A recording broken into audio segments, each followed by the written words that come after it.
I now ask unanimous consent to enter into the record 3 letters from the following organizations: Americans for Prosperity, Consumer Technology Association, and the National Association of Manufacturers. And without objection, so ordered. Thank you. I will now recognize myself for 5 minutes of questioning. My first question is for you, Mr. Hammond. The biggest risk concerning government use of AI is that it won't happen fast enough, like everything. I mean, today we still have legacy systems throughout the federal government, and we're all asking ourselves why. Call me a little bit of a skeptic. I mean, I learned COBOL 25 years ago, and we're still using it in the federal government. But according to your written testimony today, it states, the question is whether governments will keep up and adapt or be stuck riding horses while society whizzes by in a race car. So could slow and reluctant government adoption of AI jeopardize the cybersecurity of federal systems? Is this a national security issue? Where do you see it? Thank you for your question. Yes, I think it's both a national security issue and a sort of good government issue. So you mentioned COBOL. I mean, we lived through the pandemic, and when we saw those lineups around the block to claim unemployment insurance, a big part of that was because state unemployment insurance systems are built on mainframe computing technology from 50, 60 years ago. It's broader than that as well. You know, look at the IRS. The IRS individual master file, which is sort of the core file that determines individual and business tax returns. It was coded in assembly, so even more primitive than COBOL is from the Kennedy administration. And so these systems, in addition to cybersecurity, present sort of risks from throughput and denial of service. So, you know, I give an example of, you know, what happens when there's another sort of net neutrality style debate where activists on both sides are submitting regulatory comments, but now instead of just being expletives, they're fully cogent, well-written comments that under the Administrative Procedures Act we all have to read and respond to. Those kinds of sort of tsunamis of information, even if they're not explicitly misuse, could easily overwhelm an agency. And so, you know, in that case, and maybe we need to adopt AI for summarizing comments or something like that. I also think of this in the context of information requests.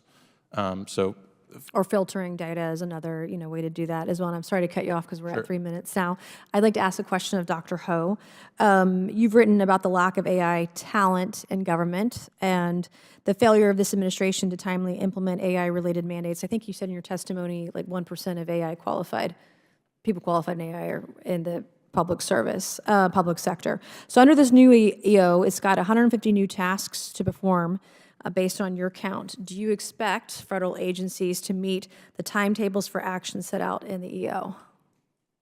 Thank you, Chairwoman Mace. I think you're right. Our earlier work showed that the 2 prior AI EOs were inconsistently applied. And I think what's good to see about this EO is that the administration has really learned from some of the documentation and weak points, particularly in terms of providing clear definitions, having some people in charge at each agency. And the question you raise is a really important one, and this subcommittee has been so important in really providing good oversight and transparency over implementation. I think follow-up is going to be necessary, and I think the talent pipeline that you mentioned is going to be absolutely critical for ensuring that the right folks are in place to be able to implement these requirements faithfully and in an informed way by the technology. Thank you. And then my last question will go to Mr. Nodurft and Ms. Goodloe.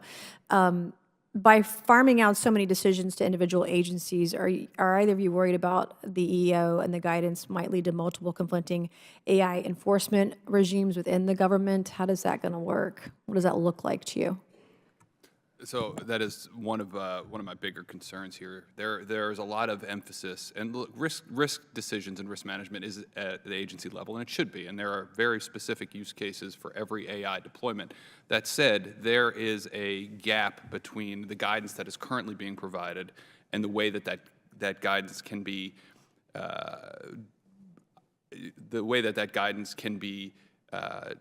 realized at the different agencies, and that delta is going to cause people who are individually empowered authorizing officials trying to leverage this AI to make decisions on whether or not it's good or bad based on some of the definitions that could use some more specificity, frankly. So I am very concerned that it's going to lead to risk-averse views of AI when we right now need to be embracing the technology.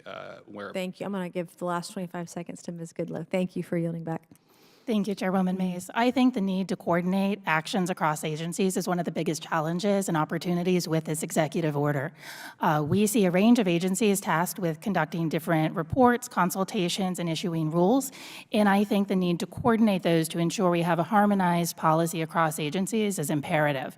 One thing the administration can do is to make sure they're consulting with stakeholders to better coordinate. Thank you. All right, I will now yield to my colleague, Mr. Connolly, for 5 minutes. Thank you so much, and great testimony from all